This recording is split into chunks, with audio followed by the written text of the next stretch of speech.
जय श्री राम। आज हम बात करने वाले हैं जन्म कुंडली में सेकंड हाउस लॉर्ड के बारे में। जैसा कि हमने पिछली वीडियो में देखा कि जब फर्स्ट हाउस लॉर्ड जिस भाव में बैठता है उस भाव की सिग्निफिकेंस उस व्यक्ति के व्यक्तित्व के अंदर में दिखाई देते हैं। ठीक उसी प्रकार आज हम ये जानेंगे कि सेकंड हाउस लॉर्ड की प्लेसमेंट जिस भाव में होती है वो भाव और उस भाव के कारक तत्व उस व्यक्ति के सेकंड हाउस को कैसे प्रभावित करते हैं। लेकिन इससे पहले हमें ये जानना होगा कि जन्म कुंडली में सेकंड हाउस होता क्या है, ये किन किन बातों को रिप्रेजेंट करता है। तो आइए देखते हैं। सबसे पहले हम ये देखते हैं कि सेकंड हाउस की सिग्निफिकेंस क्या क्या है। उसके बाद में हम ये जानेंगे कि सेकंड हाउस लॉर्ड की प्लेसमेंट हमें क्या दिखाती है। सेकंड हाउस जो होता है वो हमारे धन का भाव होता है, सोर्स ऑफ इनकम को रिप्रेजेंट करता है। सेकंड हाउस में जो ग्रह बैठता है वो सबसे ज़्यादा प्रभाव दिखाएगा। उसके बाद में जिस ग्रह की दृष्टि आ रही है वो प्रभाव दिखाएगा। और यदि दोनों चीज़ें नहीं हो रही है तो फिर आपको ये देखना है कि सेकंड हाउस लॉर्ड की स्थिति कहाँ है, सेकंड हाउस लॉर्ड कहाँ प्लेस्ड है। हम ये देखते हैं कि सेकंड हाउस किन किन बातों को रिप्रेजेंट करता है। देखिए, सेकंड हाउस धन का भाव है। सेकंड हाउस आपकी सेविंग्स को दर्शाता है कि एक व्यक्ति अपनी जीवन के अंदर सेविंग्स कितनी कर पाएगा या नहीं कर पाएगा। सेकंड हाउस आपके कुटुंब की स्थिति को दर्शाता है, आपकी वाणी कैसी रहेगी, आपका जो फूड का टेस्ट है वो कैसा रहेगा, आपका बचपन कैसे बीतेगा, आपको मतलब खाने पीने का शौकीन कैसा होगा। ये सारी बातें आप सेकंड हाउस से देख सकते हो। सेकंड हाउस में जब मेलेफिक प्लैनेट्स बैठ जाते हैं तो ऐसा व्यक्ति कुटुंब से थोड़ा अलग रहना पसंद करता है, कुटुंब में उसका ज़्यादा प्रेम नहीं होता। वहीं यदि सेकंड हाउस में मार्स जैसा प्लैनेट यानी मंगल ग्रह की यहाँ स्थिति बन जाए तो ऐसे व्यक्ति के वाणी के अंदर आपको गाली गलौज दिखाई देता है, वाणी में अग्रेशन दिखाई देता है।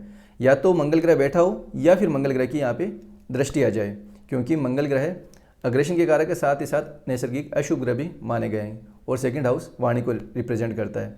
जब भी एक व्यक्ति किसी से बात करता है तो हम ये बोलते हैं कि ये आपके संस्कार दर्शाते हैं, यानी जो व्यक्ति की जो वाणी है उनके अंदर उस व्यक्ति के संस्कार शो होते हैं। सेकंड हाउस संस्कार को दर्शाता है। जब किसी व्यक्ति के सेकंड हाउस में मेलेफिक प्लैनेट्स आ जाएं और बचपन के अंदर उस मेलेफिक प्लैनेट की दशा ऑपरेट हो जाए तो बचपन में उस व्यक्ति को संघर्ष करना पड़ता है या फिर उसके जन्म स्थान से उसको दूर रहना भी पड़ सकता है। जैसे कोई व्यक्ति, कोई बच्चा है वो हॉस्टल में जाके पढ़ाई करे या अपने बचपन से या फिर वो अपने जन्म स्थान से कहीं दूर चला जाए। ये सारी हम सेकंड हाउस की स्थिति देखते हैं। अब हम स्टडी करते हैं कि सेकंड हाउस लॉर्ड की प्लेसमेंट हमें क्या दिखाती है और हम कैसे पता लगाते हैं कि इस व्यक्ति के जो इनकम का सोर्स होगा वो क्या होगा। स्टार्टिंग से लेते हैं। सबसे पहले हम देखते हैं कि सेकंड हाउस लॉर्ड जब आपके फर्स्ट हाउस में प्लेस्ड हो जाए, यानी द्वितीय भाव का स्वामी है जो लग्न में आ जाए, तो हम उसे कैसे कैलकुलेट करेंगे। देखिए, फर्स्ट हाउस जो होता है वो व्यक्ति के फिजिक और मेंटल स्ट्रेंथ को दर्शाता है। तो ऐसा व्यक्ति आपको या तो कोई फिजिकल ट्रेनर, जिम ट्रेनर हो सकता है, उनके जरिए वो पैसा कमाए, या फिर एक योगा टीचर की भी ये स्थिति आपको देखने को मिलती है। अच्छा मैनेजमेंट करने वाला व्यक्ति भी आपको second house Lord first house में लिए मिल सकता है। द्वितीय भाव का स्वामी यदि द्वितीय भाव में बैठ जाए, यानी second house Lord second house में हो जाए, तो हम उसे कैसे देखते हैं। ऐसा व्यक्ति आपको फैमिली बिजनेस में देखने को मिल सकता है, क्योंकि जो सेकंड हाउस होता है वो कुटुंब को दर्शाता है। फूड से जुड़ा हुआ काम, जेम्स एंड ज्वेलरी से जुड़ा हुआ काम, क्योंकि जो ज्वेलरी होती है वो तो हम सेकंड हाउस से देखते हैं। और ऊपर से यदि वीनस जैसे प्लेनेट की यदि सेकंड हाउस में प्लेसमेंट हो जाए तो यहाँ स्थिति काफ़ी अच्छी देखने को मिलती है कि ऐसा व्यक्ति जेम्स एंड ज्वेलरी से जुड़ा हुआ काम कर सकता है। फूड रिलेटेड या फिर कोई वाणी से जुड़ा हुआ आप धन अर्जित कर सकते हो। ऐसी सारी स्थिति हम सेकंड हाउस से देखते हैं। फाइनेंस को भी हम सेकंड हाउस से देखते हैं। सेकंड हाउस लॉर्ड जब थर्ड हाउस में आ जाए तो हम देखते हैं कि ऐसा व्यक्ति कमीशन से जुड़ा हुआ काम कर सकता है कि वो कमीशन के जरिए अपना धन अर्जित करे।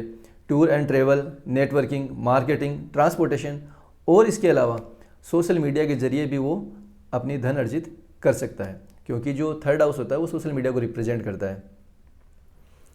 सेकंड हाउस लॉर्ड जब फोर्थ हाउस में आ जाए तो उसे हम कैसे देखते हैं। फोर्थ हाउस जो होता है वो आपके लग्जरी और कंफर्ट का होता है। तो ऐसा व्यक्ति आपको लग्जरी और कंफर्ट की चीज़ों का काम करता हुआ दिखाई देगा। इसके अलावा वो आर्किटेक्ट भी हो सकता है, वो वास्तु कंसल्टेंट भी हो सकता है।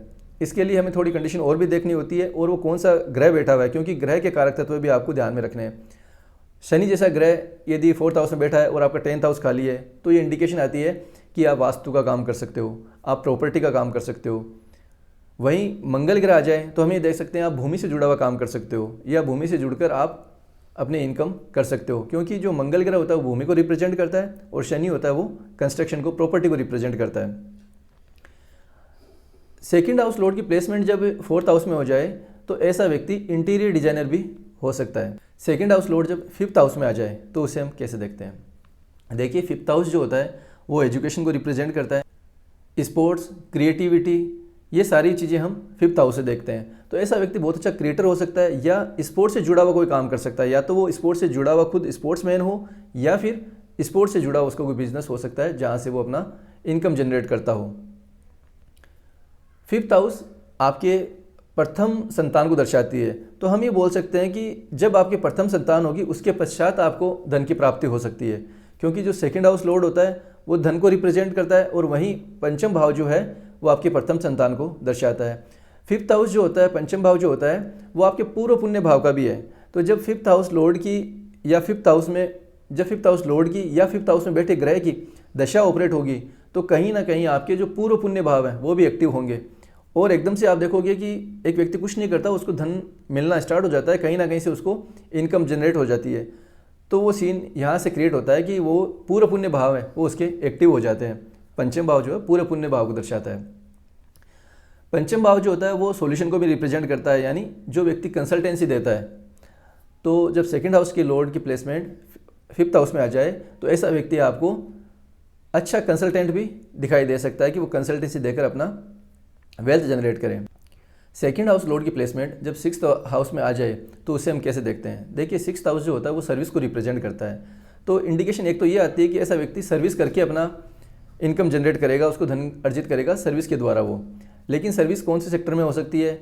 बैंकिंग में हो सकता है, किसी जुडिशरी लाइन में हो सकता है, या मेडिकल से जुड़ा हुआ काम भी वो कर सकता है। फॉर एग्जांपल जैसे एमआर है, या कोई एडवोकेट है, या कोई क्लर्क है जो कोर्ट के अंदर काम करता हो। तो ये सारी सिचुएशन हम सिक्स्थ हाउस से देखते हैं।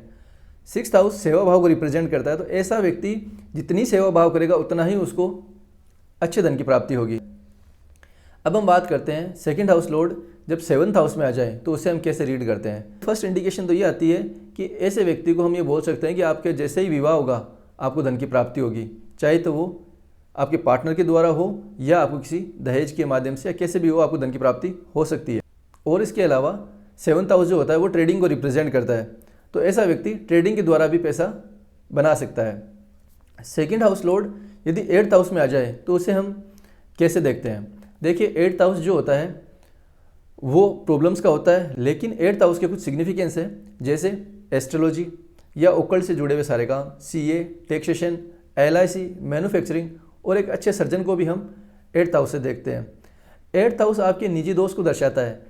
तो यदि second house Lord eighth house में आ जाए तो हम एक इंडिकेशन ये भी यहाँ से देखते हैं कि ऐसे व्यक्ति को अपनी वाणी के द्वारा प्रॉब्लम हो सकती है, कि वो कुछ ऐसा बोल जाए और उसको वहाँ से प्रॉब्लम क्रिएट हो जाए, क्योंकि जो एट्थ हाउस है वो निजी दोस्त को दर्शाता है। लेकिन अभी हम बात कर रहे हैं सोर्स ऑफ इनकम की, तो हम उसी चीज़ के ऊपर फोकस करते हैं।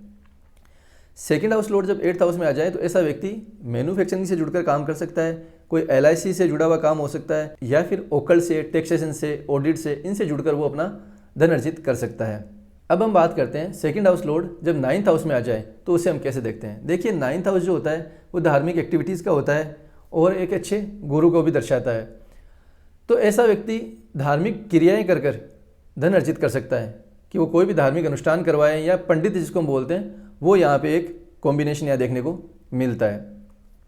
और इसके अलावा नाइन्थ हाउस जो होता है आपके फादर को रिप्रेजेंट करता है। तो ऐसे व्यक्ति को पिता के द्वारा धन की प्राप्ति हो सकती है। सेकंड हाउस लॉर्ड जब 10th हाउस में आ जाए तो ऐसा व्यक्ति हायर अथॉरिटी के अंदर आपको दिखाई दे सकता है, बहुत अच्छा मैनेजमेंट करने वाला भी हो सकता है। ऐसी कंडीशन में हम ये देखते हैं कि ऐसा व्यक्ति उच्च अधिकारी हो सकता है और वहाँ से उसको इनकम जनरेट होती हो।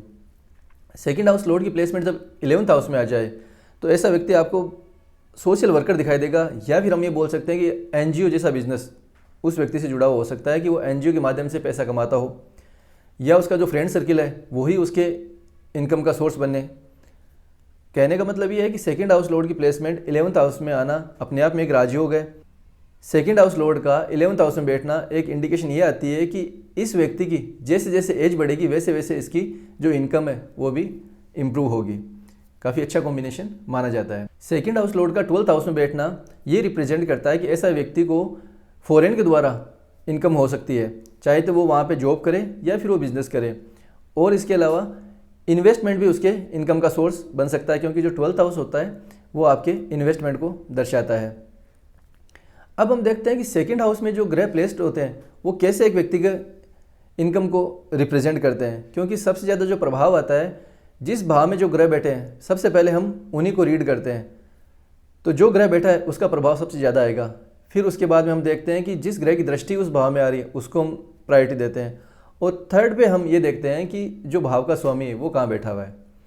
तो सेकंड हाउस में यदि राहु जैसा ग्रह प्लेस्ड हो जाए तो यहाँ एक इंडिकेशन ये आती है कि ऐसा व्यक्ति विदेश से पैसा कमाएगा, सोशल मीडिया या इंटरनेट से पैसा कमा सकता है, या फिर शॉर्टकट से भी पैसा कमा सकता है, क्योंकि जो राहु होता है वो शॉर्टकट को रिप्रेजेंट करता है। केतु जैसा प्लेनेट सेकंड हाउस में आ जाए तो एक कंडीशन ये होती है कि ऐसे व्यक्ति को सेविंग्स नहीं हो पाती, क्योंकि जो केतु है वो ब्रेक करता है, वो कट करता है। तो ऐसे बोला जाता है कि ऐसे व्यक्ति को अपने अकाउंट्स जो है वो 2 से 4 अकाउंट रखने चाहिए, जिससे अंदर उसको ये स्थिति है वो बैलेंस हो सके। तो इस वीडियो के माध्यम से आप आराम से अपनी जन्म कुंडली को स्टडी कर सकते हो। तो यदि इस वीडियो से जुड़ा हुआ कोई भी आपके डाउट है जो आपकी समझ में ना आया हो तो आप हमें कमेंट करके पूछ सकते हो। वीडियो पसंद आए तो लाइक और शेयर ज़रूर कीजिएगा, और यदि आप वीडियो पर नए हैं तो प्लीज़ अपने इस चैनल को सब्सक्राइब ज़रूर कीजिए। तो आगे फिर मिलते हैं, तब तक के लिए जय श्री राम।